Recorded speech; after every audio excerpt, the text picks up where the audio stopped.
La libertad del hombre se cumple en su conciencia. Canek, de Emilio Abreu Gómez. En buena hora, maestras y maestros, como señala Canek, venceremos el cansancio, el miedo, la fatiga, para seguir nuestro camino como docentes, para que otros no se pierdan. Y para ello estamos aquí, preparándonos para encontrar nuestra libertad y promoverla de nuestros estudiantes, al crear estrategias didácticas que con apoyo de competencias digitales nos permitan ir más allá de la libertad de los pájaros, nos lleven a viajar por el mundo sin alas, a partir de enfocarnos en la educación. Si en el pasado hubieron pueblos que vivieron a pocos kilómetros de distancia entre sí y nunca llegaron a conocerse, hoy en día es posible conectar simultáneamente a todos los pueblos de la Tierra, por primera vez en un espacio como el de la red. Tal propiedad, entendida como la de todos y simultáneamente, es adicionado por la de para buscar un propósito común. ¿Cuál puede ser tal propósito? Crear una nueva civilización, se sugiere como respuesta. Los primeros intentos han conducido a pensar que todos a la vez, por primera vez en el planeta, podemos utilizar la más poderosa de las herramientas diseñadas para el propósito de la educación. En la escuela, tanto como en la casa, en la empresa, tanto como en el gobierno y en las comunidades, comprometidos a usar el poder para vincular y a no definirse como una masa conectada o a un mercado creciente, sino como la más poderosa alianza para promover la libertad máxima a partir del cuidado por la educación. Germán Escorcia. Germán Escorcia, con su certera visión y su amplia experiencia en la propuesta de proyectos educativos de trascendencia, nos invita a reconocer una docencia que tiene el poder de vincularnos a todos simultáneamente, con el propósito común de promover la libertad máxima a partir del cuidado de la educación. Cuando nuestra docencia se centra en la educación integral de nuestros estudiantes, que libremente se expresan compartiendo con el mundo su ser, daremos un paso al más profundo logro educativo. Girado en torno al constructivismo y construccionismo de mediados y fines del siglo pasado, se actualizan ahora en el conectivismo al considerar la potencialidad de todo ser humano en conexión libre y autoorganizada con otros seres humanos para transformar datos en información, conocimiento y estados de conciencia con los que se crean y transforman modelos personales y colectivos de realidad, proceso en el cual se produce como cualidad emergente el aprendizaje. El aprender como un proceso dialéctico continuo que se realiza a niveles neurológicos con todo el cuerpo y la mente, en medio de conexiones con otros, implica acciones de investigación, propuesta y evaluación de hipótesis, procesamiento de información y transformaciones que permiten la exploración y participación consciente en la vida. Esto conlleva la continua equilibración, realimentación y autorregulación de sistemas en los que se procesa ininterrumpidamente información. A ello se le conoce como evaluación y es un factor decisivo de la libertad de pensamiento y de expresión del ser que busca permanentemente su mejora. El dilema a resolver en el paso de la escuela industrial a la escuela en la sociedad del conocimiento, inmersa en una cultura digital, es evaluación como calificación o evaluación como evolución y mejora en libertad.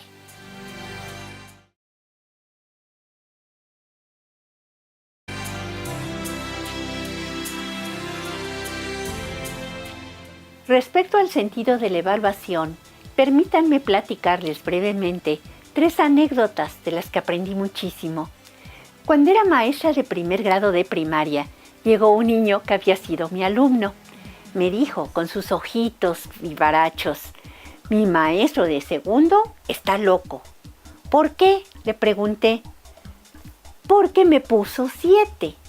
¿Cómo le hizo para meterse en mi cabecita para saber lo que yo sé? Y más loco aún, ¿cómo sabe que lo que está dentro de mi cabeza vale 7? Y ahí les va otra. Una alumna de 5º grado de primaria me dice: maestra, usted me puso bien esta respuesta y está mal. Bueno, le contesté: yo sé que tú sabes mucho de este tema. Ella me dijo: sí, pero usted no califica lo que yo sé, sino lo que yo escribo, y yo escribí mal, entonces póngamela mal. Y así es, hasta ahora no nos podemos meter al cerebro de nuestros estudiantes para saber si aprendieron, y lo que realmente calificamos no es lo que saben, sino lo que escriben o dicen en pruebas que no necesariamente reflejan su aprendizaje. Finalizo con una anécdota más. En la primera clase que impartí en la Escuela Normal Superior de México, antes de que yo saludara, el jefe de grupo se puso de pie y solicitó que todo el grupo se debería de sacar 10 de calificación y no se tendría que pasar lista. Para su sorpresa, mi respuesta inmediata fue de gran alegría. Saludé al grupo e inicié a pasar lista, informando que sería la única vez que lo hiciera.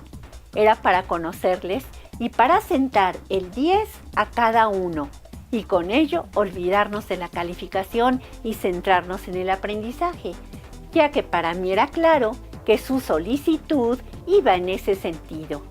Fue una experiencia inolvidable por la manera y profundidad con la que trabajamos. Cada equipo planteaba un reto que ameritaba investigación y análisis desde la ciencia y la filosofía, así como la publicación de artículos que se compilaban en un libro final. Por cierto, las fotocopias eran difíciles y costosas.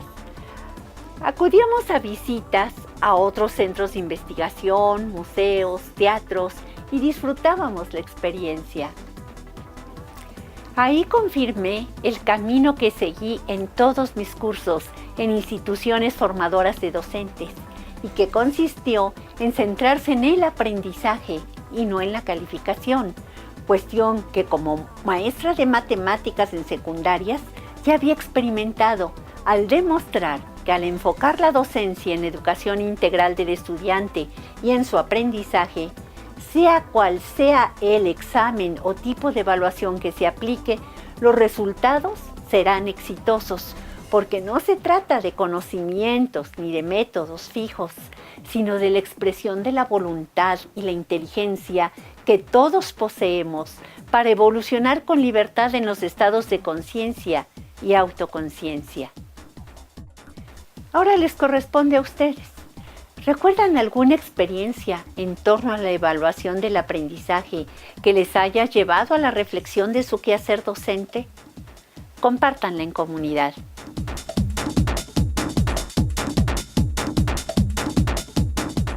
La evaluación constituye uno de los problemas fundamentales en el ámbito escolar, al no tener claro su sentido y considerarse en última instancia en relación con el producto final expresado en la calificación, lo que ha sido utilizado como instrumento de control ideológico a lo largo del tiempo.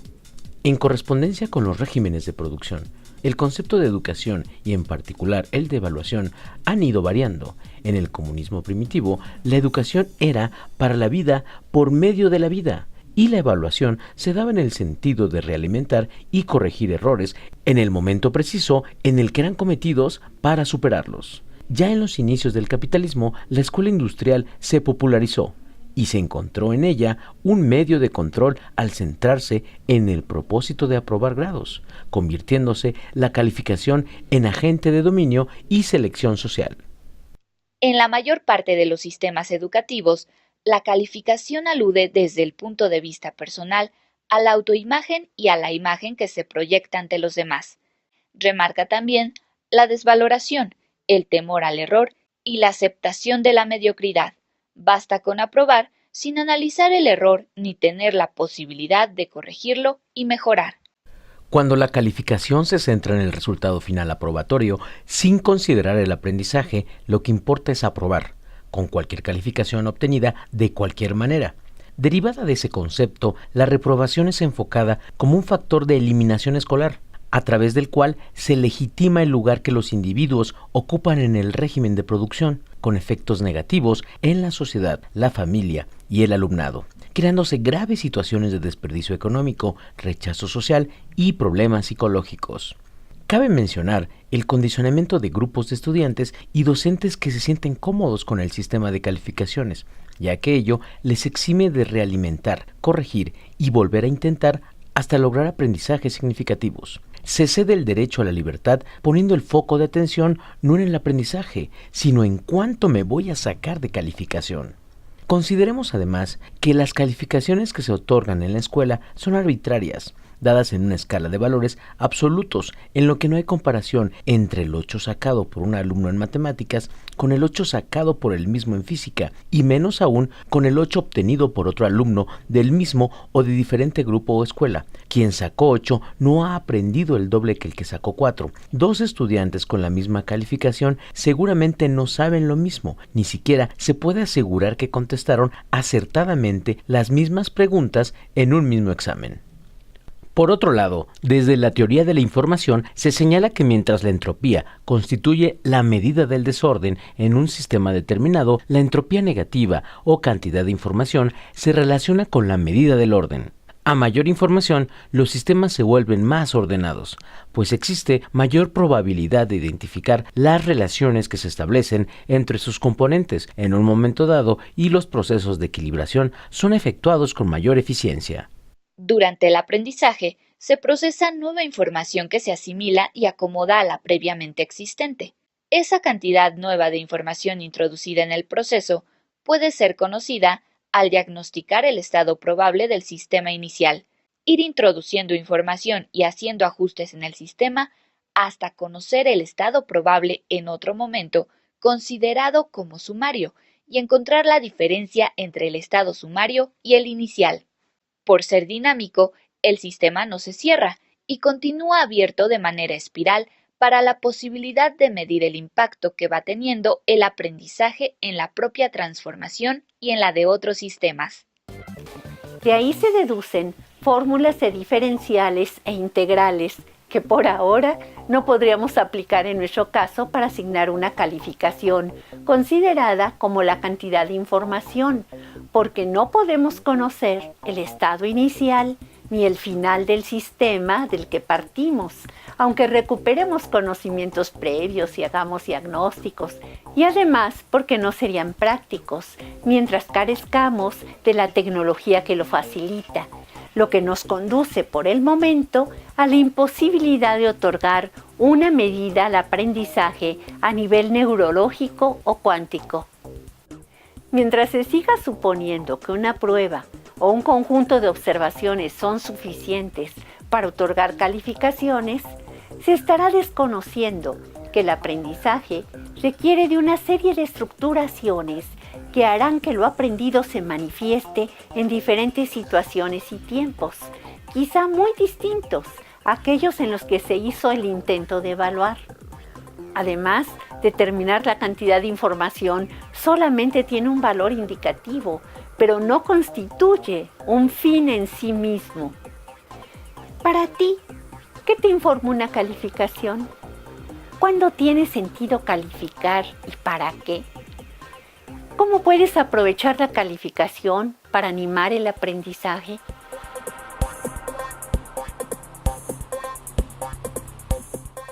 Los docentes sabemos que calificar definitivamente no es lo mismo que evaluar.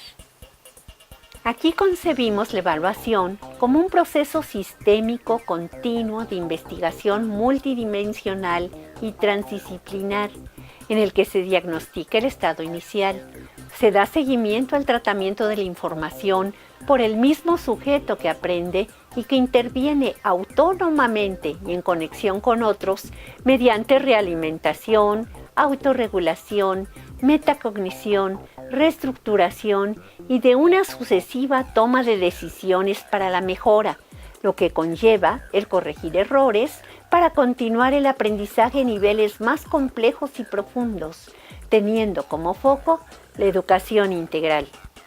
La evaluación implica un acto consciente, activo y transformador que produce saberes que reconstruyen simultáneamente al sujeto, al objeto de evaluación y a todos los elementos que participan. Este concepto se ve favorecido con la tecnología digital, que ahora abre posibilidades y necesidades diferentes a las del siglo pasado, al permitirnos, por un lado, el manejo de categorías, marcado de etiquetas, encuentro de patrones en grandes cantidades de datos o Big Data, de contar con la opción de la analítica de datos instantánea y en tiempo real, al alentar la coevaluación y, por otro, al tener la facilidad de la corrección del error y abrirnos oportunidades para crear estrategias de evaluación formativa e integral con apoyo de herramientas en la nube, como lo son las actividades y recursos del aula virtual, las encuestas, las rúbricas, los cuestionarios y el generador de exámenes que ahí mismo se ofrecen. Por otro lado, de manera enlazada al aula virtual o fuera de ella, se cuenta con los grupos, los formularios, los blogs, los sites, el Drive, las agendas, los mapas y un sinfín de recursos con los cuales se puede generar, organizar, almacenar, agrupar, intercambiar, recuperar y gestionar la información que se va produciendo en las interrelaciones entre el estudiante, los objetos de aprendizaje y la comunidad, ampliando la posibilidad de la evaluación del aprendizaje más allá de lo individual, al que emerge como producto de las interacciones en comunidad, ya sea de aprendizaje, de conocimiento, de práctica, de servicio u otras, y que encuentran en los entornos virtuales espacios para la organización de información, la comunicación, la colaboración y la innovación. Este tipo de actividades y recursos que favorecen tanto el aprendizaje individual como el de la comunidad conllevan diferentes estrategias de evaluación y afirman su rol liberador al ponerse al servicio de todos simultáneamente, en cualquier tiempo y lugar, para recibir y ofrecer realimentación, autoorganizarse y reconstruirse. La evaluación se convierte en un aliado para la expresión de la libertad individual y colectiva, cuando aplicamos de manera efectiva la tecnología en la autoevaluación del aprendizaje, que conlleva un alto grado de compromiso personal con la mejora, la persistencia y superación del error, así como en la coevaluación, que conduce a seguir aprendiendo, al ser coautores y apoyar a otros en colaboración. En esta concepción, el docente cede el papel de calificador y el tiempo largo que invierte en marcar errores que no serán corregidos es empleado para afirmar su rol educador, que espera trabajos terminados, autoevaluados y coevaluados de parte de sus estudiantes, que a su vez no están en dependencia de la revisión del maestro o la maestra, de quien toman su consejo, a manera de cómo lo hace un entrenador deportivo que les orienta e impulsa al triunfo. Una invitación concreta es experimentar como participantes de este programa este sentido de la evaluación. Seamos capaces de modificar las actividades sugeridas, de encontrar recursos alternos de aprendizaje, de fijar nuestras propias metas y alcanzarlas con toda decisión, creatividad y energía. Los productos que se generen darán testimonio de nuestro aprendizaje más allá de lo esperado y de la expresión de nuestra libertad. Reflexiona y comparte en comunidad. ¿Qué diferencia encuentras entre calificación y evaluación? ¿Cómo concibes la evaluación y en qué principios y teorías la fundamentas? ¿Qué reto te plantea la evaluación del aprendizaje de tus estudiantes?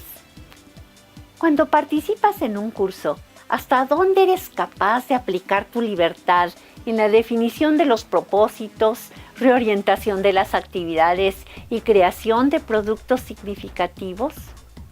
Buenos puntos para la reflexión.